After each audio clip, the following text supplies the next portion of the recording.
जय हिंद दोस्तों, स्वागत है आप सबका शार्प स्टेपर कम्युनिटी में।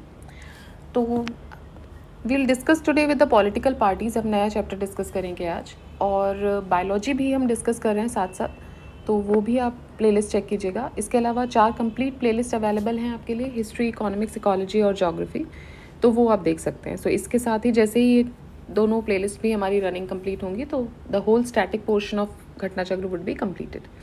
ठीक है। और करंट अफेयर्स में आई दृष्टि घटनाचक्र करंट अफेयर्स हमने डिस्कस करके रखा हुआ है, ऑल्दो जैसे ही नया कुछ इसका एडिशन आएगा we will discuss that. Alright, so this is high time to pull up your socks because R का एग्ज़ाम आने वाला है, तो आप अपना रिविजन अब स्टार्ट कर दीजिए because it is almost mid of the may. And PCS का जो एग्ज़ाम है वो भी आते हुए पता नहीं चलेगा कि जैसे आप आर का देके फ्री होंगे then you will be in the league of this PCS। So I think this is the high time कि आपको अपना रिविजन अब स्टार्ट कर देना चाहिए। And you can start with this घटना चक्र एज वेल। तो जितनी भी घटना चक्र आप देखिए उनको रिवाइज करते जाइए, और जो भी आपको लग रहा है कि कुछ चीज़ें स्टार्ट होनी चाहिए या अकॉर्डिंग टू यू कुछ जो चेंजेस आने चाहिए, बिकॉज एज आई सेड कि आर के लिए हिंदी वाला जो पोर्शन है वो एज सुन एज जो साइंस का घटना चक्र है वो हमारा जल्दी कंप्लीट होगा, तो उसी के साथ ही मैं स्टार्ट कर दूँगी उसको। और अपार्ट फ्रॉम इट अगर आपको चाहिए कि कुछ और स्टार्ट होना चाहिए तो आप कमेंट बॉक्स में कमेंट कर सकते हैं। So we will see accordingly. चलिए तो स्टार्ट करते हैं पॉलिटिकल पार्टीज़ के साथ। First question here is who recognizes the political parties in India. Recognize कौन करता है? तो देखिए, रिकॉग्नाइज करने का काम है इलेक्शन कमीशन ऑफ इंडिया का। It provides a recognition to the political parties. The election symbols reservation and allotment order 1968 provides the recognition of the political parties. तो किसके थ्रू मिलता है? The election symbols reservation and allotment order 1968। ठीक है। Next, a party gets recognition as a national party when it gets 5% of total votes at contest election in all constituencies, it receives power in more than 4 constituencies, it receives 5% of the votes of in the 4 constituency। देखिए,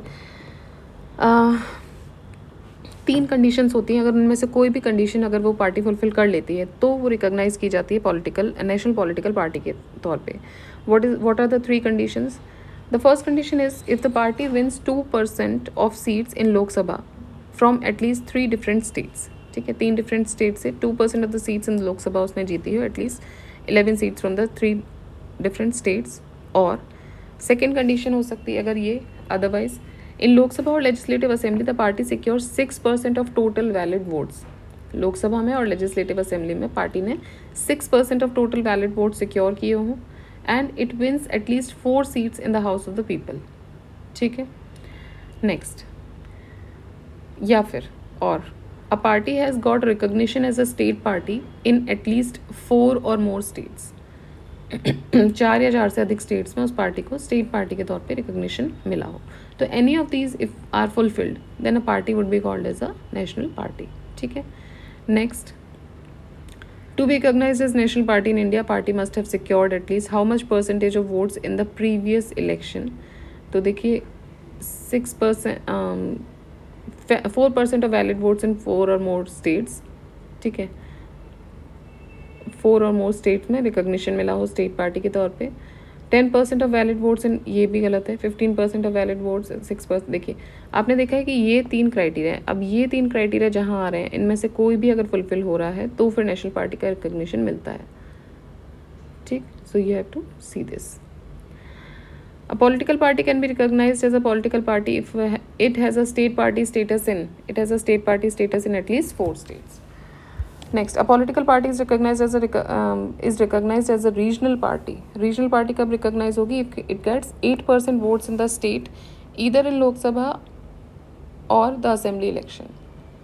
ठीक है, चाहे Lok Sabha election हो या assembly election हो, 8% votes अगर उसने secure किया है तो मिल जाएगा। नेक्स्ट, ठीक है, तो अब देख लीजिए एक बार इसका भी रीजनल पार्टी का। According to amendment of the election symbols reservation and allotment order 1968, a party has to be live up to at least one of the following qualifications to be acknowledged as a state party. If the party wins at least 3 seats or 3% of the seats, whichever is greater, in the legislative assembly, if it wins minimum 1 seat in the Lok Sabha for every 25 seats or any fraction allotted to that concerned state, or if party wins Lok Sabha seat with 6% of valid votes in the latest Lok Sabha elections, or 2 Vidhan Sabha seats with 6% of valid votes in the latest state assembly election, The status of the state party can still be bestowed upon an entity even if it fails to win at least any seats in the Lok Sabha or the Assembly. If it manages to win at least 8% of total cast vote पूरे state में, so this is clear the most suitable option is C. But UPPCS ने D को option mention किया था as the correct answer in their answer key. D is okay, none of the above. Alright, but see it's the correct answer. अगर आप इसको पढ़ेंगे अपनी standard books में से भी, so you will get find this, right. Next, a party can be recognized as a state party when it secures 6% of total valid votes polled in the state at a general election to the legislative assembly of the state concerned. And दूसरा इसमें क्या होगा कि if it wins 2 assembly seats at general election to the legislative assembly of the state concerned. तो ये दोनों condition अगर fulfil हो रही हैं then it is a regional party, it could be recognized. आम आदमी पार्टी क्या है? It is a state party, national party, regional party, registered party. ठीक है, तो देखिए अब अगर आप देखेंगे 2019 में क्वेश्चन पूछा गया था, उसके बाद से इसका स्टेटस चेंज हो गया है. सो नेशनल पार्टी रिकॉग्नाइज हो रखी है. The Aam Aadmi party is a state level registered party as all political parties are registered, hence it is also registered party. ठीक है, तो अब इसमें ऑप्शन में रजिस्टर्ड पार्टी भी दिया गया था ऑप्शन. तो देखिए जितनी भी पॉलिटिकल पार्टीज़ हैं वो रजिस्टर्ड ही होती हैं, तो रजिस्टर्ड तो है ही, और उस टाइम पर वो रीजनल पार्टी भी थी या स्टेट पार्टी भी उसको बोल सकते हैं, बट अभी इसका जो स्टेटस है वो चेंज हो चुका है. ठीक है. Next, the word national in the Indian national Congress was influenced by, so it was influenced by the reaction against the British rule. National जो था वो इसलिए नेशनैलिटी की जो फीलिंग आई थी वो इसलिए आई थी क्योंकि ब्रिटिश रूल, एक आउटसाइड रूल हम पे रूल करने लगा था. सो उसकी वजह से एक नेशनैलिटी की जो फीलिंग आई थी वो आपको इंडियन नेशनल कांग्रेस जैसे ऑर्गेनाइजेशन में देखने को मिली. Next, the Nationalist Congress Party was found in 1999 following the split in Nationalist Congress Party. This is different from National Congress Party. ये बनी थी इन द ईयर 1999 जून 10 को बाय शरद पवार जी. तो शरद पवार जी, पी.ए. संगमा जी और तारिक अनवर, इन्होंने जब इनको आईएनसी से निकाल दिया गया था, they were expelled from INC, they form Nationalist Congress Party following the dispute relating to Sonia Gandhi's foreign origin. ठीक है, सोनिया गांधी जी का फॉरेन ओरिजिन है, तो उससे रिलेटेड एक डिस्प्यूट हुआ था कि क्यों उनको मतलब प्राइम मिनिस्टरशिप देनी चाहिए कि नहीं. एक बहुत बड़ी डिबेट भी चलती थी उस टाइम पर. तो वो सारी जो चीज़ें थी उनमें स्प्लिट हुआ इनमें और इनको निकाला गया पार्टी से, and they formed a different party. Next, the principles for election to the state legislatures include. The principles for election to the state legislatures include, it will be on the basis of adult suffrage. There will be only one electoral roll for every territorial constituency. Religion, race, sex, etc. will have no place in the formation of the electoral roll. The political parties will be free to have their norms. ठीक, तो ये सारे ही सही हैं. All 4 are correct.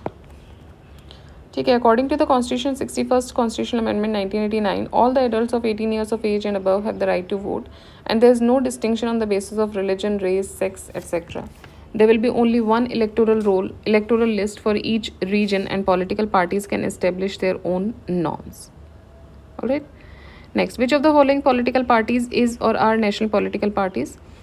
Muslim League, Revolutionary Socialist Party, All India Forward Bloc, Peasants and Workers Parties of India. तो इनमें से national political parties कौन सी हैं? इनमें से एक भी नेशनल पॉलिटिकल पार्टीज़ नहीं है करंटली. अगर हम देखें, so there are 8 political parties in India. ठीक है, BJP, INC, BSP, CPI, CPIM, NCP, Trinamool Congress, National People's Party. Okay, so इसमें अभी थोड़ा अपडेशन है फिर से. Again it requires.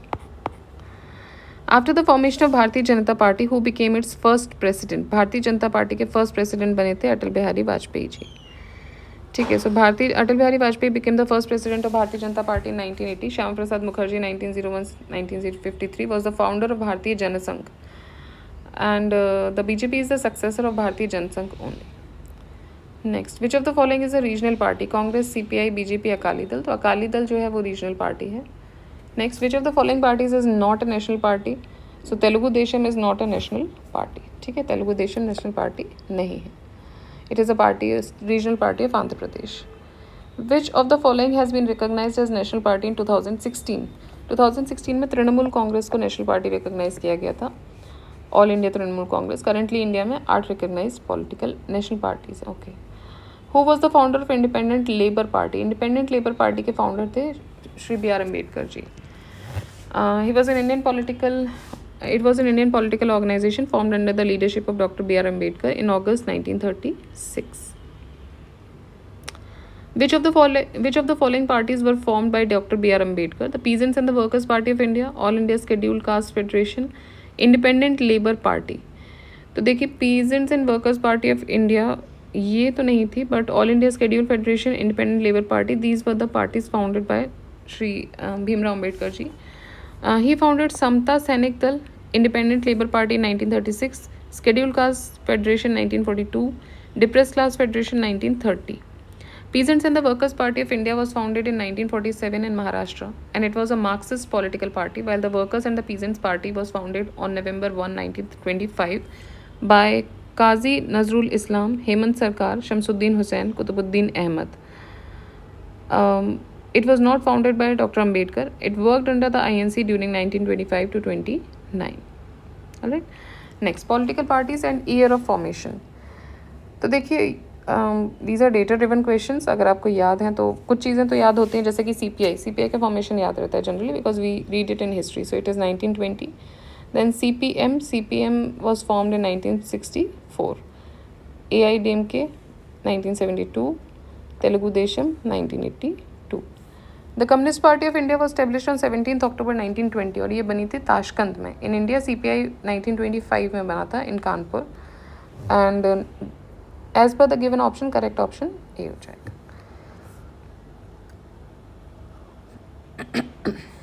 Next, political parties and the year. देखिए, अब दोनों CPI में दोनों में कन्फ्यूजन नहीं होना है, क्योंकि CPI इज़ वन जो कि पहले बनी थी ताशकंद में. ठीक है, तो ऑप्शंस में अगर 1920 दिया गया तो वो भी गलत नहीं होगा. इंडिया में आके 1925 में फिर से फॉर्मेशन हुआ था. सो इंडियन नेशनल कांग्रेस बना था 1885 में. Then communist party of India 1925 में इंडिया में बनी है आके. ठीक है, भारतीय जनसंघ 1951 में बना है और AIADMK 1972 में बना है. ठीक है, नेक्स्ट देखते हैं. In which year was the Communist party of India divided into 2 party, CPI and CPI-M. So 1964 में ये डिवीजन हुआ था into 2 parties when a faction of members of the Communist Party broke away from it.